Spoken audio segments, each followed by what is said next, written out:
All right, hello and welcome to this training. As you can see from the title, what we're going to be covering is how to stop overthinking. And as you can see from the overview, what we're going to be talking about more specifically is first the overview itself, the illusion of thinking, the addiction to control, the end of effort, the power of purpose, the natural end of overthinking, the review, and your action items for the day or the next few days. So before we get started, if you want to work with me one-on-one, make sure to book a call from the link in the description. If you want this training along with its respective document, then make sure to join the free community from the link in the description. If you want weekly tips sent directly to your inbox on health, wealth, love, and self, then make sure to join the newsletter again from the link in the description. If you like content like this, then make sure to subscribe, like the video, comment below to let me know what you'd like to see next. And with that out of the way, let's get started and talk about the illusion of thinking. All right, so if you're watching or listening to this, then you probably already know what it feels like to be stuck in your own head.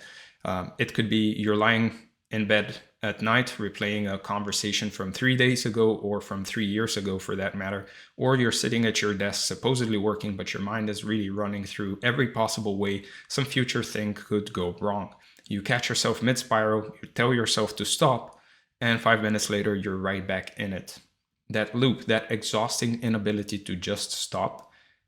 I've been there, most people have, but the thing I want you to understand is that what you're dealing with is actually something very specific, almost like a program that is really running in the background that you didn't install and never agreed to. And once you see how it actually works, you can turn it off. That's what this training is all about. We're going to break down exactly what's happening when your mind won't shut up, why it feels so impossible to escape, and then I'm going to show you how to actually get free, not through years of meditation or therapy or willpower, but through simply seeing something clearly that you've never seen before. Now, the first thing I need you to understand is that most of what you call thinking isn't actually thinking at all. It's just mental noise. Real thinking is actually very rare. It's focused, it's intentional, it has a purpose, and it produces something useful at the end. What most people do when they're stuck in their heads, and probably what you're doing at 2 a.m. when you can't sleep, is just replaying, recycling, or rearranging the same fears and doubts over and over again, which feels like you're working on something important, but you're really just running in place, right? And this is the trap. You believe you're being responsible or careful or thorough, that you're thinking things through, when actually you're just running the same broken loop. Now, there's a massive difference between actual thinking and what we're calling overthinking, right? Real thinking has a direction. You sit down, you work through a problem, you arrive at something, and then you're done. Overthinking has no direction. It's circular. You go round and round the same territory without ever landing anywhere. And an hour later, you're more confused than when you actually started. Real thinking leaves you feeling clearer. Overthinking leaves you feeling drained and anxious. Real thinking is something you choose to do. Overthinking is something that actually happens to you, right? Often against your will. And here's a simple test. If you've been thinking about the same thing for days or weeks or months, and you're no closer to a resolution, that's not thinking, right? That's rumination. That's a mental habit running on autopilot. Real thinking doesn't take that long, unless you're solving some big academic research problem, right? Because real thinking actually goes somewhere. The tricky part is that the mind confuses these two things on purpose, because as long as you believe that overthinking is useful, you'll keep feeding it. The moment you see that it's not useful, that it never was, the whole thing starts to fall apart. Now, the mind has convinced you that all this mental activity is actually protecting you somehow, that if you stop analyzing, you'll miss something important or make a terrible mistake. But think about it honestly, right? How many of those endless mental rehearsals actually helped you? How many times did all that worry genuinely prepare you for something? Almost never. The overthinking creates the anxiety it then promises to solve, which is why it never ends. Every solution your mind offers just generates more problems to solve, and you stay trapped in what feels like necessary work, but is actually just the habit feeding itself over and over and over again forever, right? The way this works is very predictable once you see it clearly. You feel uncertain about something, so you start thinking about it, and then The thinking feels productive for a moment, like you're actually doing something responsible, but then it doesn't resolve anything because there's nothing to actually resolve, because the future is unpredictable and the past is unchangeable. So you feel more uncertain than you were before, which triggers more thinking, which creates more anxiety, which demands more thinking, and round you go, right? And the thing is, at the end of all this mental effort, you're actually left with nothing. No clarity, no peace, no actual solution, just exhaustion and the vague sense that you should probably think about it some more tomorrow, right? That's how you know it's an addiction rather than actual thinking. Real thinking produces results. This just produces more of itself. We've been sold this idea our whole lives that mental effort equals intelligence, that worrying means you care, that constant analysis is how smart people operate. That's not the case, right? The people who are actually clear and effective, the ones who seem calm under pressure, they're not the ones trapped in their heads all the time. They think when thinking is actually needed, and the rest of the time they're just present. They're just there, doing things, living, solving problems when they need to. That's the natural state we're trying to get back to. And the most important thing to understand here is that the overthinking creates the problem it claims to solve. You feel anxious, so you think about what's making you anxious. And the thinking makes you more anxious, so you think harder and it makes you even more anxious.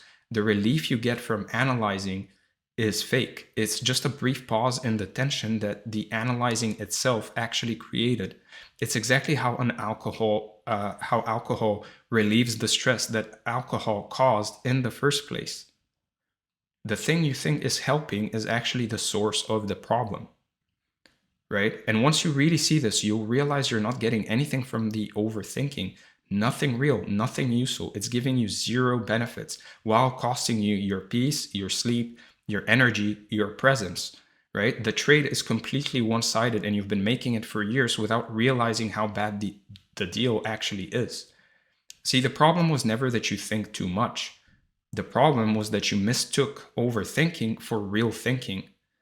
And so you kept feeding something that was never actually serving you.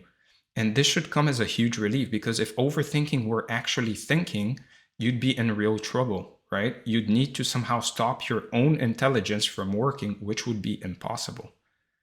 But that's not what's happening here, right? You're just caught in a mental habit that has nothing to do with your actual capacity to reason or solve problems or make decisions. The real you, the one who can actually think clearly and act decisively when it's actually needed, is still there underneath all that noise. You don't need to become someone different or develop some new skill. We just need to stop feeding the habit so the real version of you that can actually solve problems and think when it's needed can come back. So let's talk about the addiction to control. So now that we've established that overthinking isn't real thinking, let's look at why you keep doing it anyway. Because knowing something is useless doesn't automatically make you stop, right? There's clearly something deeper going on here, some reason your mind keeps returning to the same patterns even when they obviously don't work. And that reason, when you really look at it, is this deep craving for control. The reason you overthink is because somewhere along the way, you learned that thinking equals safety. That if you can just figure out everything in advance, you'll be protected from bad outcomes. This is the core belief underneath all of it, right? Your mind genuinely believes that by analyzing every possibility, rehearsing every scenario, worrying about every potential problem, it's keeping you safe from harm. And this belief feels so true, so obviously correct that you've never really questioned it. But here's the thing, it is completely false. Thinking about problems doesn't actually prevent them, right? Think about it. Worrying about the future doesn't really prepare you for it. Thinking about the past doesn't really change it. Mental rehearsal doesn't actually make you perform better. Often it makes you perform worse because you're tense and in your head. The whole premise is a lie. So this belief usually starts when you first discovered that thinking ahead could actually help you avoid trouble or please people or get better grades, and then over the years it got reinforced and exaggerated until it turned into this compulsive habit where you feel like you have to think about everything all the time or something bad will happen. The original learning wasn't wrong exactly, right? Sometimes planning is useful, but it got twisted into something pathological where you can't even stop when it's clearly hurting you. And underneath the craving for control is really just fear. Fear of uncertainty, fear of making mistakes, fear of bad things happening that you didn't see coming. And fear that if you didn't see them coming, then you're maybe not as perfect as you thought you were, right? The overthinking is basically an attempt to manage that fear by thinking your way to safety, which of course doesn't work because the fear isn't rational in the first place. You can't think your way out of anxiety. You can only accept that life is uncertain and learn to be okay with that. And learn to be okay with the fact that you won't be able to see everything ahead of time. And that doesn't mean that, it does mean that you're imperfect, right? And that's okay. The control you think you're getting from all this mental activity is completely illusory. You feel like you're doing something productive, like you're on top of things, but nothing has actually changed in reality. The future is still unpredictable and it's still going to happen. Objectively, you still don't know what's actually going to happen. All you've done is exhausted yourself and raised your baseline anxiety. The control is fake. There is no control there. So the way the trap actually works is you feel anxious or uncertain about something, and then your mind interprets that feeling as a signal that you need to think about it, which is the same thing we talked about in the last section, right? So you start analyzing, and the analyzing temporarily reduces the anxiety because you feel like you're doing something. But then it comes back stronger because you still haven't resolved anything because there's nothing to resolve. And now you're even more convinced that you need to keep thinking. And this is the addiction cycle. The relief from overthinking is just the temporary absence of the anxiety that the overthinking itself created. You're not solving the problem, you're maintaining it. And when you try to stop, when you tell yourself, okay, I'm just going to stop thinking about this, you feel this uncomfortable, restless, anxious feeling that makes you want to start thinking again. That feeling is withdrawal, right? It's the same thing a smoker feels when they try to go without a cigarette, or an alcoholic feels when they go without alcohol, or any drug addict when they go without their drug of choice. The mind has become dependent on the mental activity, and when you take it away, even briefly, it panics. And most people interpret this panic as evidence that they really do need to keep thinking, which is exactly backwards. The discomfort is actually evidence that you are addicted, and the only way through is to let the discomfort pass without feeding the habit. Now, the mistake everyone makes is thinking that the way to stop overthinking is to think your way out of it, to figure out why you do it, to analyze the pattern, to understand the psychology. But that's just more thinking, right? That's the addiction finding a new way to basically justify itself. I'm not overthinking anymore. I'm just thinking productively about my overthinking problem. Do you see how that sounds? The only way out is really through the discomfort without engaging. You have to be willing to feel the anxiety of not thinking and not do anything about it. That's all. Just let it be there. It passes. It always passes. And each time you do this, each time you refuse to feed the loop, it gets weaker and the craving diminishes. The anxiety baseline drops. Eventually, you realize that you don't actually need to think about most things at all, and that life just works itself fine, often better without all that mental noise, right? So overthinking gives you nothing, absolutely nothing, and it doesn't protect you. It doesn't prepare you. It doesn't make you smarter or more careful or more responsible. It just takes from you. It takes your peace. It takes your energy. It takes your presence. It takes your sleep, and it takes your relationships because you're never really there when you're stuck in your head. The trade is 100% one-sided. You're giving up everything real in exchange for something completely imaginary. And once you really see that, once it really clicks, you'll wonder why you ever fed the habit at all. But there's good news. You don't need to develop some special skill to stop. You don't need years of meditation practice or therapy or self-improvement work. You just need to see the trap clearly enough that you lose the desire to participate in it. That's the whole method. When you truly understand that overthinking gives you nothing and takes everything, you stop wanting to do it. The craving dies. You just stop, right? So let's talk about the end of effort. So this is maybe the most counterintuitive part of the whole training. And it's also probably the most important, which is that stopping overthinking doesn't require effort, like at all. In fact, effort is the problem. The whole "I'm going to try really hard to stop thinking" approach is doomed from the start, and I want to explain why that is so that you don't waste time doing it wrong. Now, most people approach this completely backwards because they treat overthinking like a behavior they need to suppress, like it's eating junk food, where you just resist the urge through sheer willpower. But overthinking doesn't work that way at all. And here's why. The moment you try to stop thinking, you're creating resistance, right? And resistance is just more mental activity, which means you're actually feeding the exact thing you're trying to stop. The effort itself creates the disturbance. Lao Tzu put it really well when he said, and I'm paraphrasing here, that the more you try to control things, the more they control you, right? And the same goes for this. When you put pressure on yourself to stop overthinking, you're adding another layer of mental noise on top of the mental noise that's already there. Because now you're thinking about not thinking, monitoring whether you're thinking, judging yourself for thinking, strategizing about how to think less. And all of that is just still more thinking, right? You haven't escaped anything. You've just given the habit a new form to take.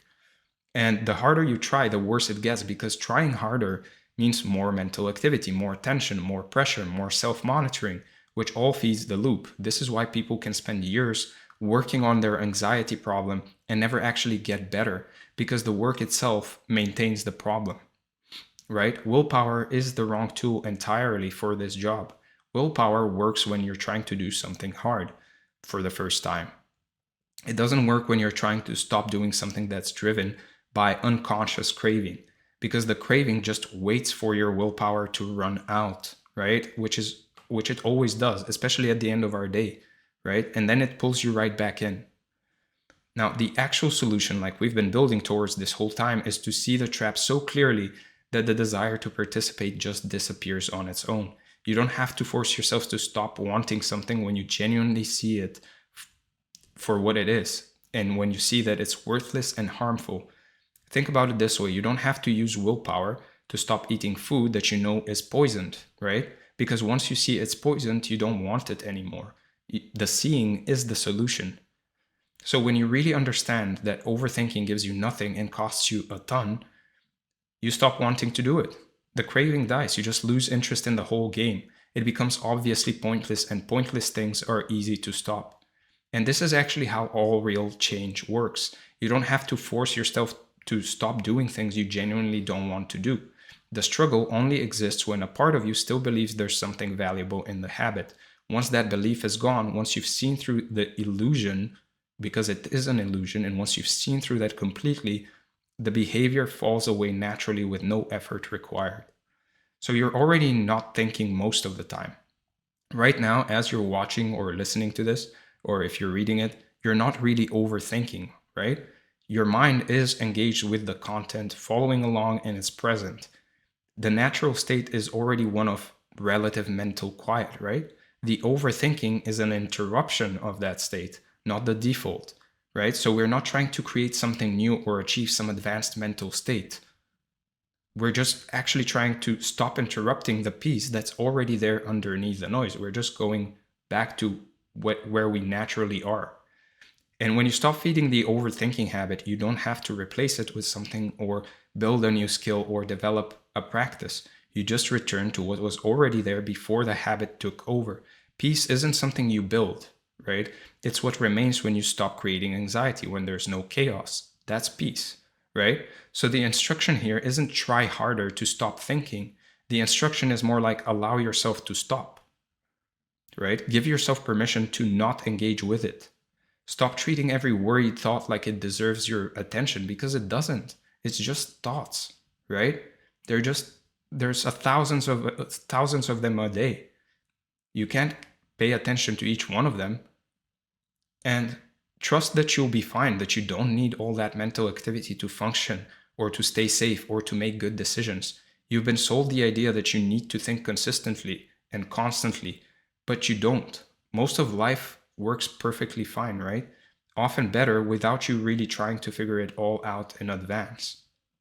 So, with that said, let's talk about the power of purpose. So the single most effective thing you can actually do to end overthinking is to have something real to do, right? Like an actual purpose, a goal, something you're actively moving towards that demands your attention and energy. And a written goal, even better, not a goal in your head that you overthink about. Because overthinking doesn't just happen in a vacuum, it happens when your mind has nothing better to do, which is why you'll notice it's always worse when you're idle or bored or directionless. Nature abhors a vacuum, right? Overthinking thrives in a vacuum on purpose, of purpose. Your mind is constantly looking for something to do, something to work on, something to process. And if you don't give it something meaningful and real to engage with, it will just manufacture problems to solve, which is what overthinking is. The anxious overthinking fills the space that purpose should be filling. So in a weird way, the question isn't really how do I stop overthinking? It's what should I be doing instead? And once you have a clear answer to that second question, the first one tends to solve itself. So stagnant mental energy with nowhere productive to go turns into overthinking.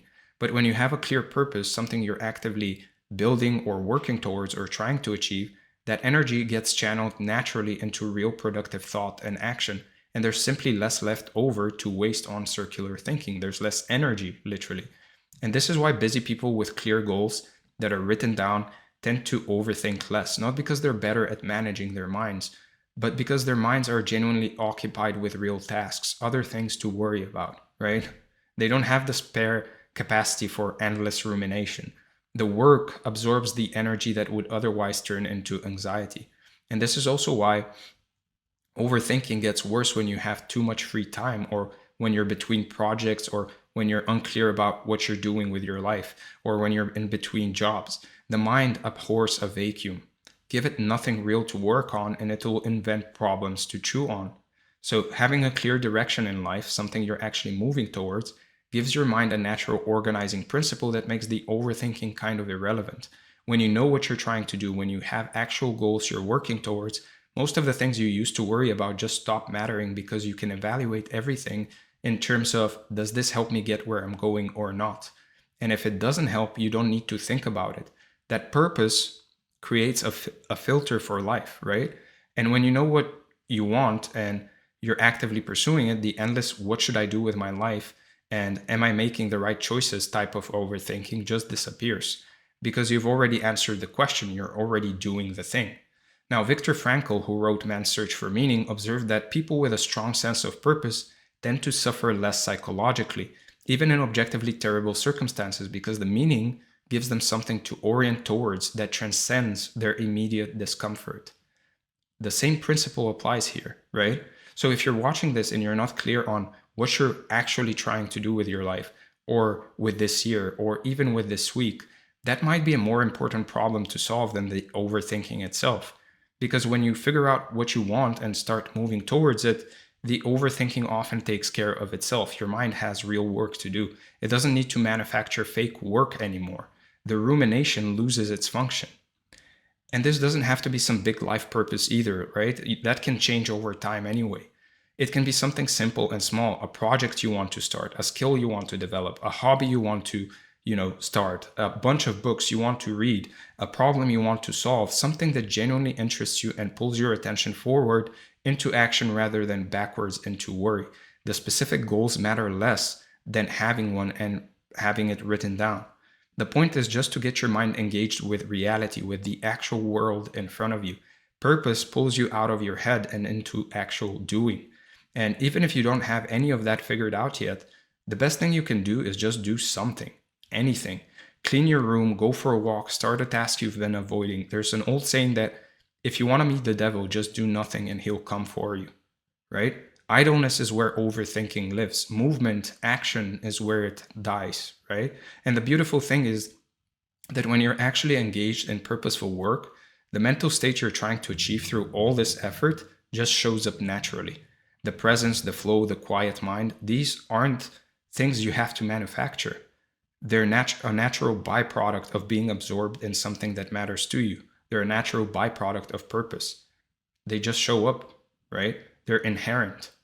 So let's talk about the natural end of overthinking. So if you've been following along, you should be starting to see something pretty clear by now, which is that overthinking isn't really something you need to fight or fix or overcome through effort. It's something that ends naturally once you stop feeding it and once you see it for what it truly is. There's usually a moment, and it might happen while you're watching this, or it might happen later when you're going about your day, where something just clicks and you realize you've been doing something completely pointless for years, maybe decades, and you suddenly see that you don't have to do it anymore because there's genuinely nothing in it for you. That moment is the beginning of the end. Once you've really seen that overthinking gives you absolutely nothing, that the control is fake, that the preparation doesn't actually prepare you, that the whole thing is just an addiction pretending to be responsibility, you can't unsee it. And when that desire is gone, you don't have to do anything special to maintain your freedom. You're not constantly fighting urges or using techniques to stay present or reminding yourself not to think too much. You're just free, right? And this is completely different than using willpower, where you're constantly battling your own mind, and the best you can hope for is a temporary victory before the next overthinking episode. This is permanent. This is easy because you're not suppressing anything. You've just lost interest. Because here's the thing you need to really get: overthinking is an addiction. And like any addiction, it's a vicious cycle that perpetuates itself, right? The relief you get from overthinking only relieves the anxiety that the overthinking itself created in the first place. It's completely circular.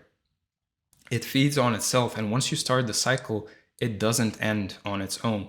It just keeps going until you're exhausted and it runs out of fuel for the night, only to start again tomorrow. So the only way to actually stop is to make a firm decision that you will not entertain the cycle, that you will not start it, right? Not I'll try to think less, no, not, or, I'll notice when I'm overthinking and then stop. No, right? The decision is I'm not starting. That's the decision, period. Because once you start, you're already in the loop. And the loop is self-sustaining. It perpetuates itself. If you start it, it continues. Your goal isn't to stop overthinking once it's happening. Your goal is to notice the cycle trying to begin and just not start. Just not participate, right? So what does life actually look like on the other side of this? It's honestly kind of boring to describe, right? You just live. You deal with things as they come up. You think when thinking is actually useful, like when you're solving a real problem or planning something concrete. And then the rest of the time, you're just present, engaged with whatever's in front of you, and you're not lost in some mental simulation of a future that doesn't exist yet, or a past that's already gone and unchangeable. And the weird thing is, you actually perform better at life when you're not overthinking, right? Your decisions are clearer because they don't come from anxiety. Your relationships are better because you're actually there. Your work is better because you can actually focus.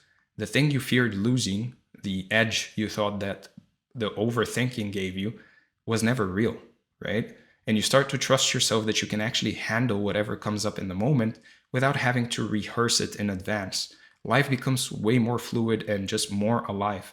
The constant need to prepare and analyze and figure things out in advance, it just dissolves. And you become someone who can actually respond to life as it happens rather than living in their head. And that's when life becomes beautiful with its ups and downs, right? So that's it, really. Overthinking is really an illusion disguised as thinking. It gives you nothing and costs you everything, and you don't stop it through effort. You stop it by seeing through it so clearly that you lose the desire to do it. And when you have something real to move towards, something that engages your mind and energy in a meaningful direction, the overthinking loses its function entirely and dies on its own.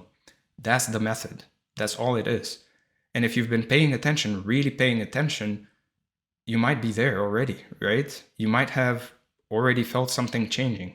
You might have had this aha moment during this training. The sense of, oh, I don't actually have to do this anymore. And it really is that simple. We complicate things because we think things should be hard, and some are and some aren't, right? That it should require years of work and discipline and struggle. Some things do, some things don't. But sometimes the deepest changes can really happen in an instant. The moment you see something clearly that was hidden before. And once you've seen it, you're basically done. The only thing left is to just not go back, right? And you won't want to, because why would you return to something that gives you absolutely nothing? So with that said, let's go over the review. We talked about the illusion of thinking, the addiction to control, the end of effort, the power of purpose, the natural end of overthinking, the review, and your action items for the day or the next few days.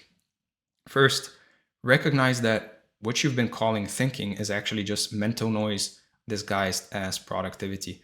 Real thinking has direction and it produces results. Overthinking is circular, it gives you nothing and it costs you everything. The control is fake, the preparation doesn't actually prepare you, and the moment you can tell the difference, you've already started to get free. Second, don't try to fight or suppress the overthinking through willpower. That just adds more mental activity on top of the mental activity that's already there. It just adds more thinking to the thinking. Instead, let the craving die by seeing through the illusion so completely that you lose the desire to actually participate. When an old thought pattern starts up, just recognize it for what it is, noise pretending to be useful, right? And let it pass without engaging. And finally, get clear on what you're actually trying to do with your life, or with this year, or even just this week, or even just today. Have something real to move towards that demands your attention and energy. Purpose fills the vacuum that overthinking would otherwise fill, and it gives your mind something meaningful to engage with so it doesn't have to manufacture fake problems to solve. And if it's late at night and you're overthinking, then make sure you have set some goals for the next day so you can actually just focus on them, right? Focus on going to sleep so you can attack your goals the next day. That's all you have to do. And don't engage with the overthinking. With that said, I hope you enjoyed this training. If you did, make sure to like the video, subscribe to the channel, comment below what you'd like to see next. Again, if you'd like to work with me one-on-one, make sure to book a call from the link in the description.